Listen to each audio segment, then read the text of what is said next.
Donc je m'appelle Roland Motte et voilà, je travaille dans les métiers du jardin depuis environ une quarantaine d'années. Je suis un vieux et d'abord dans le jardin, dans les jardins et puis ensuite dans la distribution. Et donc mon métier principal aujourd'hui, c'est de faire de la formation, de la vente, du conseil en entreprise, en particulier avec des distributeurs, avec des jardineries, avec des libres services agricoles. Et je me suis amusé cet hiver à faire un livre sur les tendances. Ça va? J'ai l'impression que ça coupe. Non, vous m'entendez? Bon, si vous m'entendez pas, tant pis, vous partirez.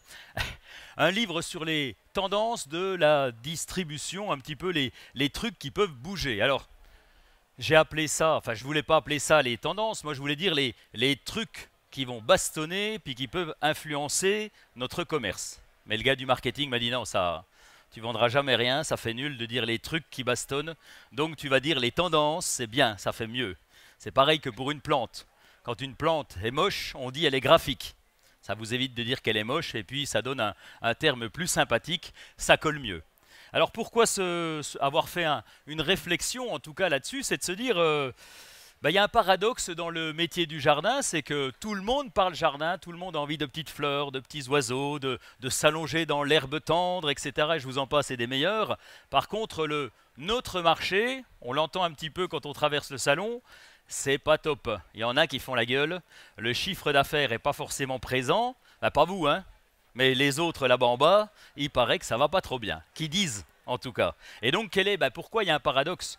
Ça c'est la première complexité. Alors ça va, je vous rassure, nous avons des excuses. On a d'abord la météo. La météo, puisque le printemps dernier, en 2013, était tout pourri, donc ça va, c'est pas moi. On a l'été qui était tout pourri en 2014, donc là aussi, j'ai des excuses. C'est bon, je suis peinard. Qu'est-ce qu'on a encore? On a la TVA qui a augmenté, donc là aussi, c'est pas moi, c'est le gouvernement. Et puis on a la crise. On a la crise. Donc ça va, mon entreprise peut mourir tranquille, mon magasin peut baisser en chiffre d'affaires. Ce n'est pas de ma faute. C'est comme quand on se fait écraser par une voiture, tant que je suis assuré, c'est pas moi le responsable. Oui, mais l'idée c'est de se dire si on peut trouver tous ensemble des solutions, c'est ce qui a été présenté avant, si on peut trouver des solutions pour s'en sortir, bon, qu'il y ait des morts, certes, mais on n'a pas envie que ça soit nous. Et il faut essayer de sortir un petit peu de son cadre, c'est ce qui a été présenté tout à l'heure, et puis c'est ce que je voulais faire un petit peu en disant, mais il y a peut-être des trucs à trouver pour qu'on puisse sortir les choses et qu'on puisse proposer du moderne avec notre vieux magasin pour essayer, ou avec nos vieilles plantes, pour essayer de proposer quelque chose qui fonctionne. Alors, j'ai monté le livre de 3 façons différentes. Enfin non, de 3 façons, chaque fois la même, pardon. Alors première, c'est le constat, le truc dont je vous parlais, le machin qui bastonne, essayez de se l'expliquer. Le deuxième, c'est d'avoir un sondage d'une entreprise qui s'appelle Toluna, qui font des sondages express avec 2000 personnes. Donc ils interrogent 2000 personnes via Internet, toutes couches de la population confondue, si possible des jardiniers. Et ils ont fait ça au mois de janvier 2015, donc c'est assez récent. Ça me permet de m'appuyer sur 2-3 chiffres. Et puis troisièmement, dans ce livre, c'est de proposer, essayer de chercher des solutions pragmatiques qui nous permettent d'avoir peut-être des pistes, après ça dépend de nos sous évidemment, mais d'avoir des pistes pour trouver des solutions. Alors la première des solutions, si c'en est une, c'est le apiculture. Alors vous avez vu, il y a vous avez vu plein de consultants, chaque fois on a un jeu de mots un peu naze pour permettre de faire passer un message. Là c'est le cas aussi. Alors je vous rassure, apiculture ça n'a rien à voir avec les abeilles. C'est happy, c'est je suis heureux pour ceux qui ne connaissent pas l'anglais. Et culture, ça veut dire culture. La culture du bonheur. Alors pourquoi? Parce que ça paraît évident, nous sommes dans le monde du jardin, dans la passion, je vous le disais, dans les petits oiseaux, tout va bien, donc on a envie d'être heureux normalement. Et donc dans nos magasins, évidemment qu'on va retrouver ce bonheur. Je fais pas mal de formations, je vous le disais, c'est mon cœur de métier. Et puis le boss, Dieu, le patron, quand il m'appelle, il me dit il faut que tu viennes en magasin parce que là, vraiment, les mecs, ils n'ont pas le sourire, ils savent plus dire bonjour. C'est sûrement des jeunes, quoique les anciens aussi. Mes anciens vendeurs, ils disent plus bonjour. Ah, bon. Alors après, je rencontre les vendeurs pendant la formation, ils me disent attends, qu'est-ce que tu veux qu'on dise bonjour? Puisque les clients sont pas sympas, ils nous disent plus bonjour. Les clients sont méchants. Bon, c'est pas faux. Les clients, ils sont méchants. S'ils n'avaient pas de sous, on les accepterait pas en magasin. Et puis, je rencontre des fois des clients qui me disent attends, pourquoi tu veux que je retourne en magasin? Puisque les gens sont pas cool. Les vendeurs nous disent pas bonjour. Alors, qui a raison ou qui a tort? Bon là, je ne vais pas m'en mêler parce que c'est un peu dangereux. En tout cas, le ciment du jardin, le vrai ciment, c'est la passion, l'envie, le plaisir. Ce truc-là est capital. Quand on interroge, alors mon gars de chez Toluna a fait l'enquête, 72% considèrent que les petites fleurs, les petits oiseaux, eh ben voilà, ça, on en a envie. C'est ce qui donne le piment à la vie, c'est ce qui donne le plus à la vie. Et puis un quart de nos visiteurs, de nos clients, attendent du bonheur, de la gentillesse, un petit sourire, un petit mot doux, un petit mot sympa. Alors, évidemment, comment faire avec tout ça? Mais ça, déjà le savoir, savoir que c'est une attente de nos clients en jardinerie. Donc comment faire? Eh bien déjà, imposer la positive attitude. C'est tellement simple. Se dire bonjour le matin. Le chef qui dit bonjour, il peut après dire, ben oui, il faut dire bonjour au client. C'est un détail, mais je l'entends souvent, ben oui, on ne se dit pas bonjour, donc montrer l'exemple. Et puis de la disponibilité sur le terrain, parce qu'on a des clients qui attendent cette disponibilité. Alors cette disponibilité, eh ben, ça peut être par exemple le métier de coach, un nouveau métier qui va arriver. Je suis coach, ça existe dans le vêtement et dans d'autres professions où on accompagne le client, on se rend disponible pour le client. Ce n'est pas toujours le cas chez nous. Encore un jeu de mots pourri. Le voilà, il arrive. Le savoir-fier. Alors là, j'ai savoir-faire, mais j'ai mis fier, qu'on soit fier de notre savoir-faire. Ça va avec le service. C'était bien, il est bon le jeu de mots. Hein. Bon, laissez, c'est la dernière de la journée, donc je vous passe les détails. On sait qu'on a chez nous, dans nos magasins, des jardiniers du dimanche. Des gens qui connaissent que dalle, vous leur parlez latin, ils sont perdus. Et c'est vrai que c'est pas évident, on est un peu largué. Nous, avec d'autres professions, quand on parle de micro-informatique, quand le gars nous parle technique, on est perdu. Enfin, moi, je suis perdu. Et nous, en jardin, eh ben, on est souvent perdu quand on est jardinier amateur. Donc pourquoi est-ce qu'on viendrait dans une jardinerie, dans un Lisa, dans un magasin spécialisé chez un pépiniériste? Mais pour avoir ce conseil, pour avoir quelque chose de plus. Sinon, quel intérêt? Autant aller sur Internet, autant se trouver une plante pas chère sur Internet, puisque je connais la réponse, je ne vais pas m'embêter. Donc on vient vraiment chez nous pour ça, pour ce savoir-faire. Sinon, on n'a pas d'existence. On va chez le charcutier de la même manière. Sinon, on est en hyper, on sait ce qu'on veut, je prends, ok, c'est marre, on vient chez un gars qui connaît parce qu'il va nous expliquer. Sinon, s'il ne nous explique pas, c'est un peu dommage. Alors, un client sur deux viennent pour le rapport qualité-prix et la gamme. Il a confiance en nous, il a confiance dans nos produits, il a confiance dans notre expertise, il a confiance dans toute cette gamme. Il sait que chez nous, il aura de la qualité. Ça, c'est un premier point. Et puis, 1 sur 3 attend de nous, magasins, d'avoir une expertise, d'avoir un conseil et d'avoir des idées, des innovations. Donc des idées, c'est une création, une mise en place, une mise en valeur qui va lui apporter des idées. Donc ça, c'est aussi une attente forte. Alors comment faire? Compliqué, parce que ça fait quand même des années qu'on dit à nos vendeurs de s'occuper de gestion. Le matin, quand on arrive, est-ce que tu as rangé, est-ce que tu as balayé sous les tablettes? Est-ce que tu as compté ta démarque? Est-ce que tu as fait tes facings? On ne dit pas souvent, est-ce que tu as dit bonjour, tu penseras dire bonjour au client? Ça, c'est pas forcément net. Alors, on a des fois des experts jardins, des experts décoratrices qui sont super bons, mais qu'on a rangés au rayon des gestionnaires. Il faudrait pouvoir arriver à les sortir du placard pour les remettre en valeur et pour leur refaire ce qu'on appelle, un truc qu'on utilisait comme terme avant, ça s'appelle du commerce. C'est vrai, on distribue maintenant, on est moins commerçant. Et puis comment faire? Eh bien, c'est la valorisation de notre savoir-faire, mais ça commence dès le parking, où là, on peut avoir des idées, on peut mettre en place des choses. Et puis on parlait de théâtralisation, on a toujours parlé de théâtralisation, on a cru qu'il fallait l'abandonner parce que ça coûtait un peu, mais non, on a intérêt à le montrer, en tout cas, c'est ce qu'ils attendent.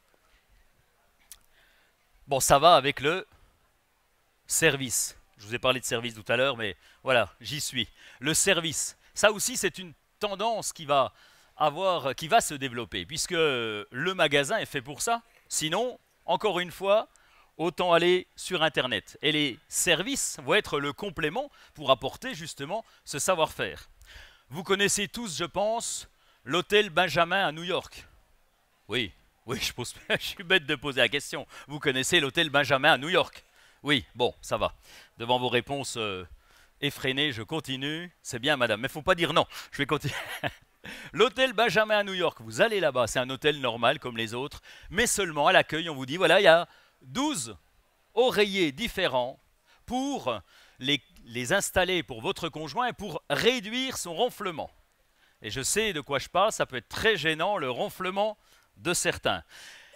Oui, et puis d'autres aussi. Donc là, on a un service, un vrai service. On dit voilà, vous allez tester un oreiller différent. 12 oreillers différents et vous allez essayer celui qui s'adaptera le plus, eh bien, on va vous le passer. C'est un service complémentaire. Alors, c'est un service, bon, c'est un gadget, certes, c'est rigolo quand même, mais simplement, là, on est à Angers, on est le jeudi, il est 15 heures et je vous parle d'un hôtel peut-être tout pourri, je ne le connais pas, qui se trouve à l'autre bout du monde, à New York. Et c'est un service qui fait le buzz, en plus. C'est-à-dire qu'on en parle. Il est venu jusqu'à nous. Et moi, je vous en parle. Donc ça veut dire que ça fait une sacrée notoriété. C'est un service qui, en plus, fait le buzz. Donc, en magasin, 32% de nos clients voient les services du magasin affichés. Sous-entendu, vous faites le calcul, 68% ne voient pas les services. C'est-à-dire que même la livraison, ils ne sont pas sûrs que ça existe dans notre magasin parce que souvent, c'est une évidence pour nous et ce n'est pas forcément mis en valeur. Il y a une jardinerie qui va ouvrir au printemps, au mois de mars, là, et ils ont fait en plein milieu du magasin un pôle service. Un truc monstrueux dans lequel on va afficher tous les services. Il y aura quelqu'un pour expliquer tous les services. Donc ça, c'est une des solutions. Puis des services, on peut en avoir. Hein. Nous pourrions avoir le Skype coaching. Connaissez ça? Non, vous ne connaissez pas, je viens de l'inventer. Pardon. Eh bien, on est sur Skype et puis il y a du coaching, c'est-à-dire qu'on montre la photo de son jardin.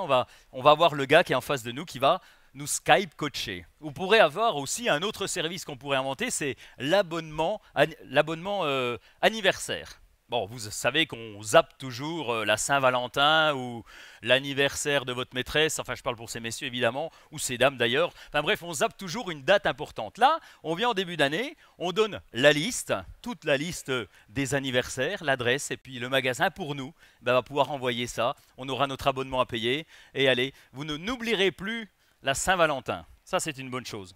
Donc là, évidemment, quoi faire? Déjà, afficher les services, ne pas avoir peur de ces services, les montrer, les valoriser, et puis former toute l'équipe, parce que le gars du fond de la pépinière n'est peut-être pas censé connaître les services de là où il y a les petites plantes d'intérieur, et réciproquement, et de l'animalerie. Donc là, former l'ensemble du personnel sur ces services, et puis, si jamais vous trouvez des services de fous comme mes oreillers, je ne sais pas, après la plante qui empêche de ronfler, évidemment que ça va être intéressant pour faire le buzz aussi. C'est un outil de communication. Bon, encore une vanne pourrie, c'est même plus une vanne, là, on s'enfonce dans le... Oui, on s'enfonce là. La résolution de 2015, les résolutions. Alors le réseau, vous connaissez tous. Qu'est-ce qu'un réseau? Eh bien, j'ai envie de parler de mon réseau. On est tous comme ça, on aime bien dire « Ah ben moi je connais un tel ou je connais un tel moi-même ». Moi vous me voyez là, eh ben je connais très bien le responsable du salon du végétal. Il a un nom à coucher dehors, il est là, oui, et je le connais, et j'y ai déjà touché la main. C'est ça le réseau, hein. J'ai touché la main de Serge, et puis je connais le pharmacien de ma ville, et je connais même le docteur, personnellement. Donc le réseau, c'est un truc dont on a besoin, qu'on aime, et aujourd'hui, il y a ce qu'on appelle les réseaux sociaux. Alors vous aimez ou vous aimez pas, mais il faut les réseaux sociaux. C'est un outil de communication indispensable. 20% des PME en France sont présents sur les réseaux sociaux. Ça veut dire que 80% ne veulent même pas en entendre parler, ne sont pas présents. Et quand on regarde ce qui se passe sur le sujet, 43% de nos acheteurs en jardinerie et en animalerie souvent, enfin en tout cas là pour la jardinerie, 43% utilisent les réseaux sociaux pour avoir de l'info, pour échanger, pour avoir du conseil, pour avoir des trucs et des astuces. Et seulement 10% l'utilisent pour avoir du commerce, pour avoir des échanges, etc. Donc même les réseaux sociaux, ce n'est pas vraiment un concurrent. C'est une aide à la vente. C'est un média indispensable. Alors, elle n'est pas montrée, évidemment, quand vous pochetronnez le soir, ce n'est pas la peine lors du salon du végétal. Ça, ce n'est pas à montrer pour l'entreprise, mais on a plein de choses à montrer, on a plein de choses à dire, on a tout un tas de plantes nouvelles, on a des décorations nouvelles dans le magasin, on a plein de choses. Simplement, c'est un réflexe. Comment faire? Alors, comment faire, c'est déjà créer votre page, créer votre groupe, créer votre comment on dit, profil, ça y est, cherchez le mot, que ça soit sur Facebook, sur Instagram, sur Twitter ou ailleurs, il y a du choix. Alors est-ce que demain Facebook existera encore? On n'en sait rien, mais en tout cas, il y aura des réseaux sociaux. Donc là déjà, première chose, le créer. Puis ensuite, donner 5 ou 10 minutes à quelqu'un dans le magasin pour aller prendre des photos. Bon, évidemment, il faut qu'il ait un appareil photo, prendre des photos et les installer sur le profil. C'est tout, c'est un réflexe. C'est pas du temps, c'est gratuit, mais c'est un réflexe et ce réflexe est devenu obligatoire. Natural attitude. Bon là, c'est pas un jeu de mots pourri, c'est... Moi, je voulais mettre l'attitude naturelle. Pareil, le gars du marketing m'a dit non, non, tu passes pas avec ça, il faut que ça soit un peu plus classe. Si tu veux faire bien, tu vas mettre natural attitude. Bon, le gars du marketing étant le roi, je respecte ses convictions. Bon, moi, c'est ma préférée parce que quand on parle jardin, ce qu'on appelle l'argumentaire de vente, c'est l'envie. Qu'est-ce qui fait qu'on ait un jardin? Pourquoi est-ce qu'on a un jardin?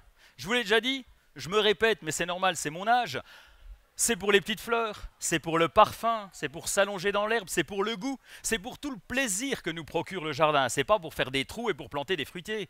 Le fruitier, on s'en fout. S'il pouvait se planter tout seul, ça serait parfait. Si on pouvait récolter les pommes, ça serait encore mieux. Et qu'on fasse que ça, manger les pommes. Donc le jardin, il est là uniquement pour ça, pour nous faire un plaisir. Alors, on a parlé du bio il y a quelques temps, il y a, allez, on va dire une vingtaine d'années, en disant mais ça, c'est une mode qui va passer. Et non, c'est plus une mode.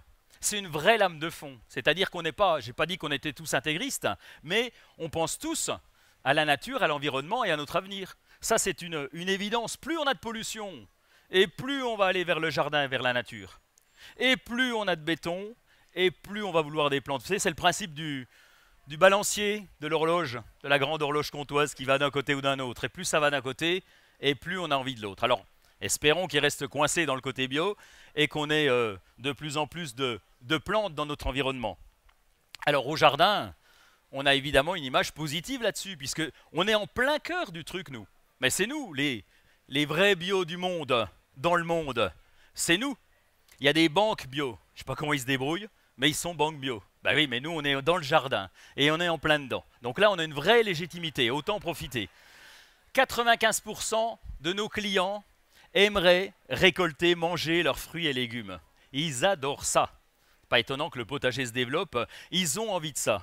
Alors, comment faire? Ben évidemment, avoir un large choix, avoir des recettes de plantes aromatiques, avoir des potagers, à montrer les potagers, comment ça marche. Alors attention, on ne va pas avoir un potager de 1000 mètres comme avant, de 1000 mètres carrés, on va avoir des petits carrés potagers, et ça, on a envie de le faire pour montrer aux gamins, pour montrer aux enfants, et puis il y a des nouvelles gammes qui se développent en végétaux, on a commencé à en voir sur le salon, et c'est parfait, c'est les gammes qui vont faire les deux, qui vont être en même temps décoratives, et qui vont nous donner à manger. Le rosier qui fait des belles fleurs, qui est parfumé, et puis après on fait des confitures avec le cynredon.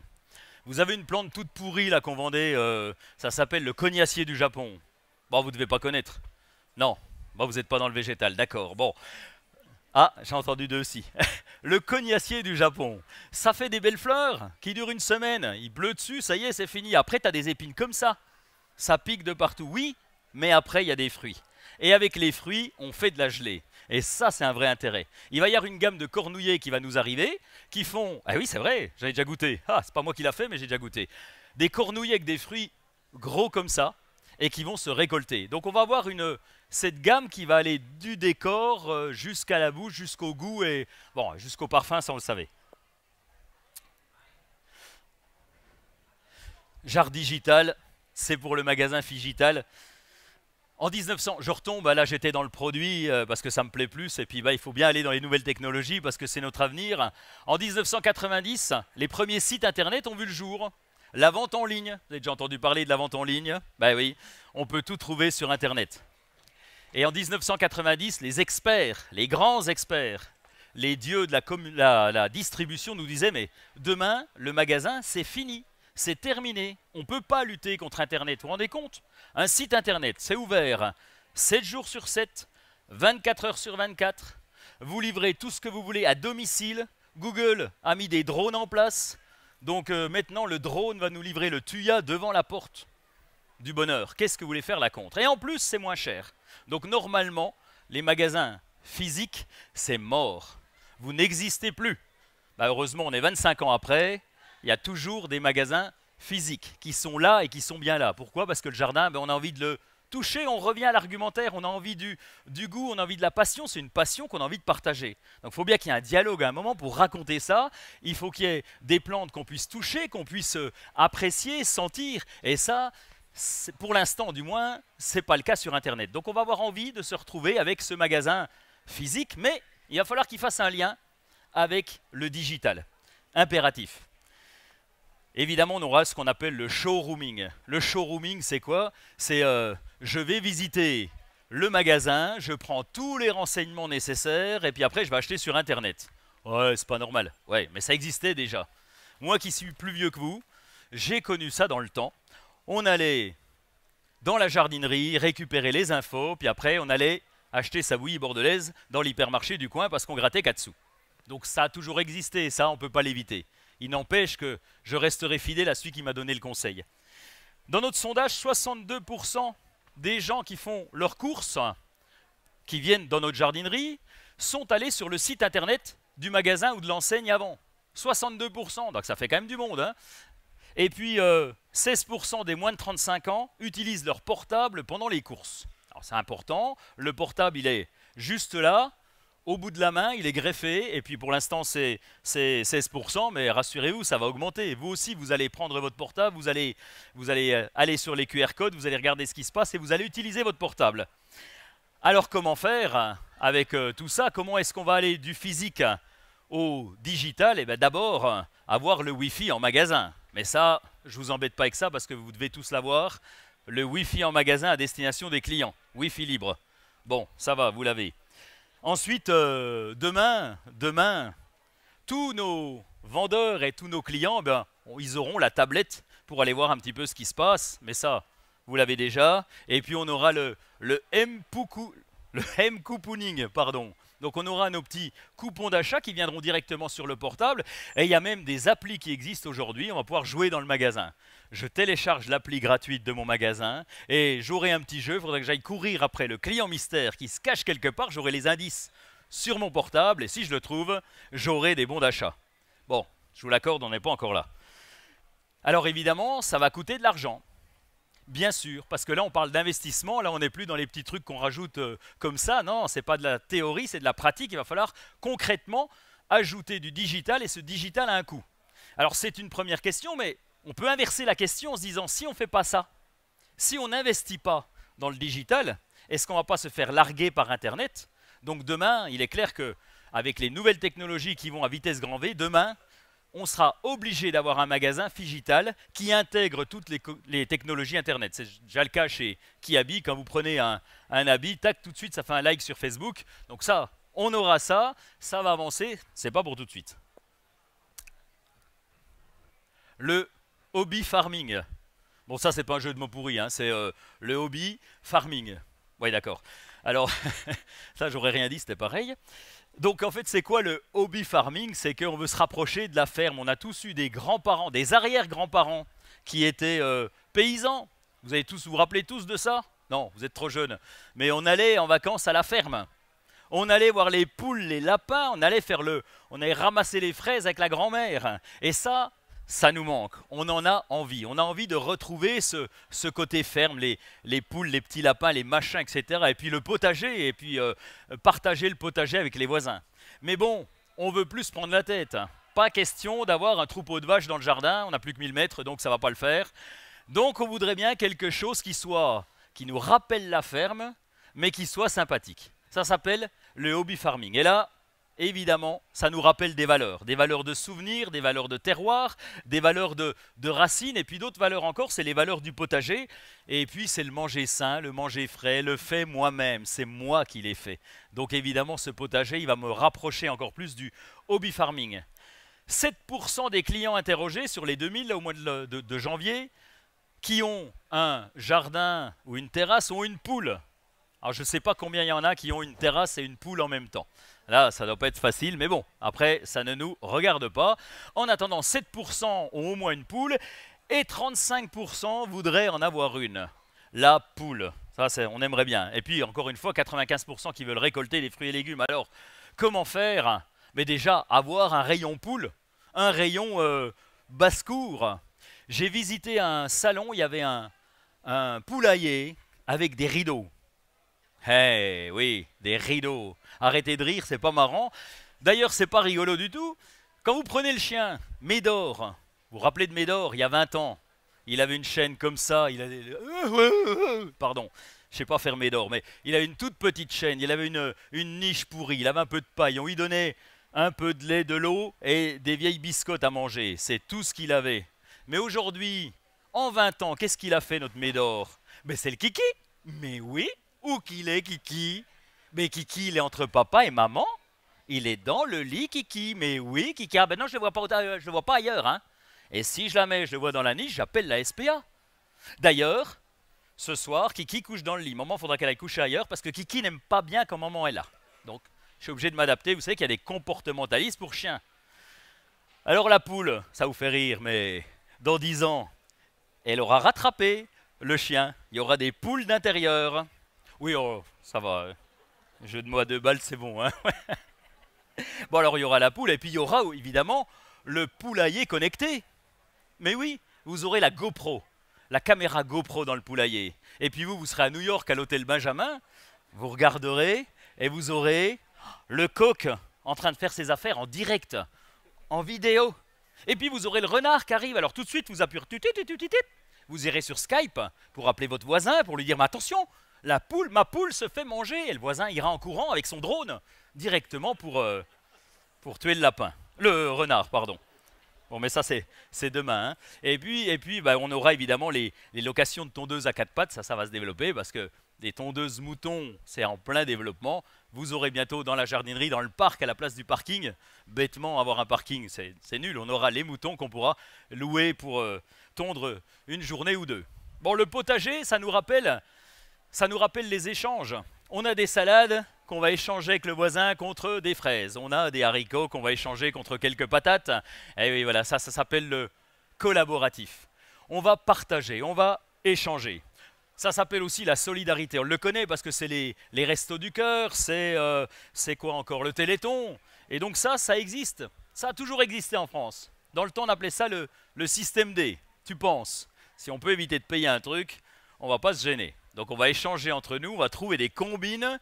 On appelait ça le système D. Et bien ça se développe de plus en plus et ça s'appelle le collaboratif. Vous connaissez Grégoire, le chanteur Grégoire. Eh bien il a poussé, il a grandi grâce à My Major Company. Donc c'est du crowdfunding, on vient financer, on donne plus d'argent à la banque, on n'a plus envie, on donne pour un truc qui nous plaît. Et puis dans le jardin, il y a un site qui s'appelle Ulule qui aide et qui investit dans des projets de jardin. Donc vous pouvez vous inscrire et puis les gens, si le projet leur plaît, ils participent. C'est le participatif, c'est le collaboratif. Aujourd'hui, il y a des sites internet pour tout. Des sites pour échanger des voitures. On peut même prêter sa machine à laver.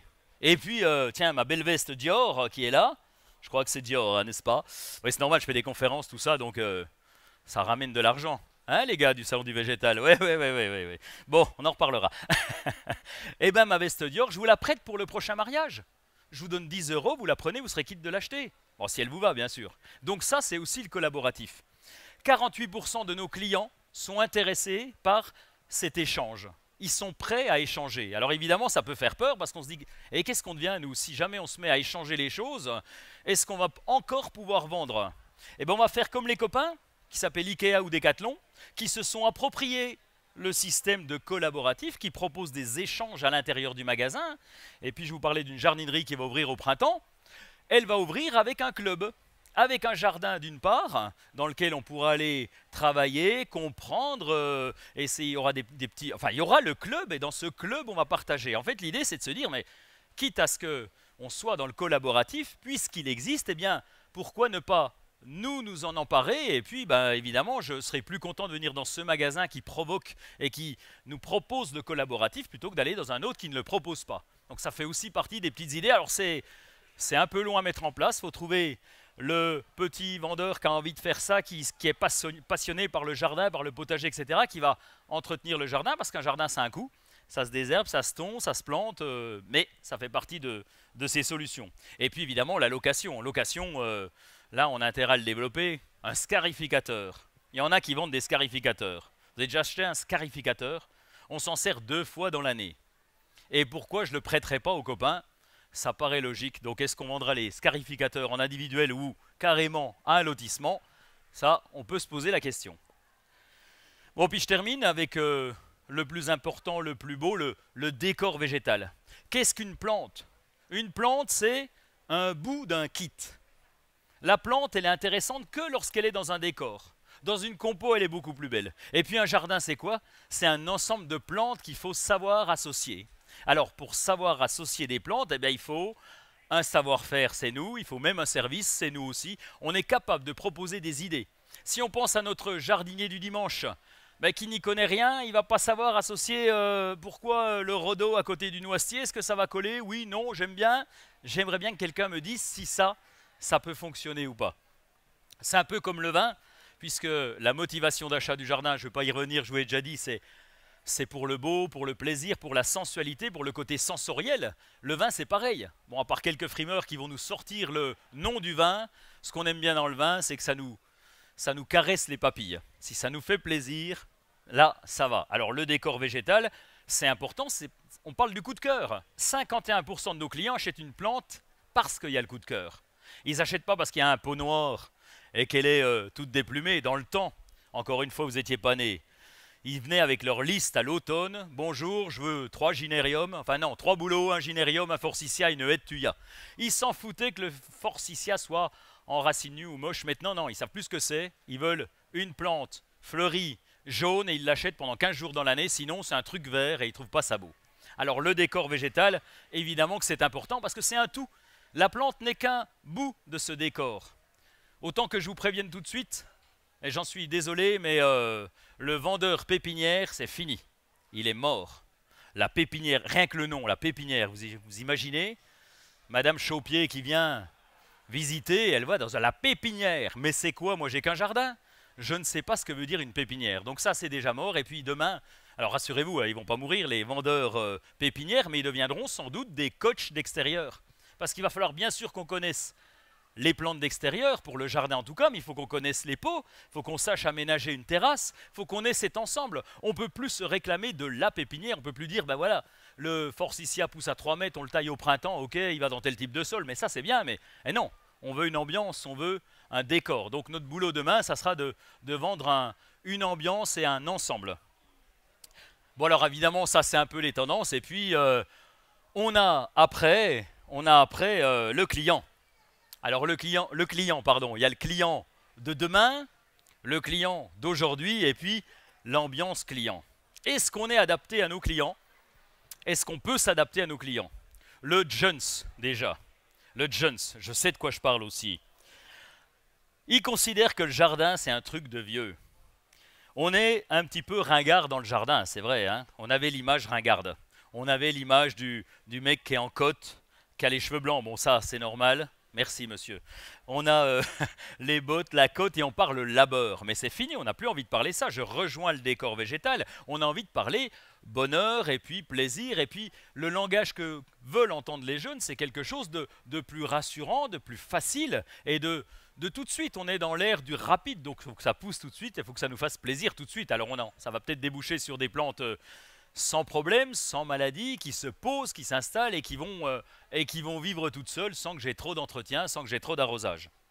Alors par les jeunes aussi, il faut qu'on soit branché. Alors je reviens à mon jardin connecté ou à mon magasin connecté. Il est évident que nous devrons être connectés. On apprend à l'école, non pas comme nous les vieux on a appris avec un boulier, et aujourd'hui on apprend avec les nouvelles technologies. Donc évidemment qu'on doit parler avec les outils, donc les nouvelles technologies. Et puis alors, il va falloir parler jeunes, donc là je vous le dis, il faudra aller, je reprends mon prompteur, hein, sinon je suis perdu, il faudra aller en soum-soum, au milieu de ces bolosses, pour mieux vous bicrave, et comme ça vous aurez l'air un peu plus d'art. Là, ça c'est fait.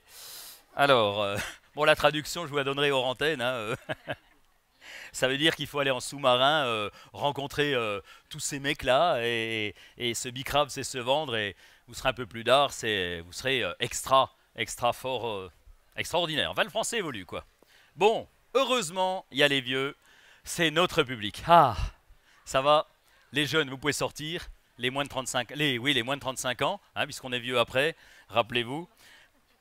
Ça s'appelle le Grey Power. Les vieux qui ont les cheveux blancs, on est 2-3, ça va. C'est nous. Ah, il y en a qu'on non plus. C'est nous qui avons le pouvoir. Le pouvoir est à nous.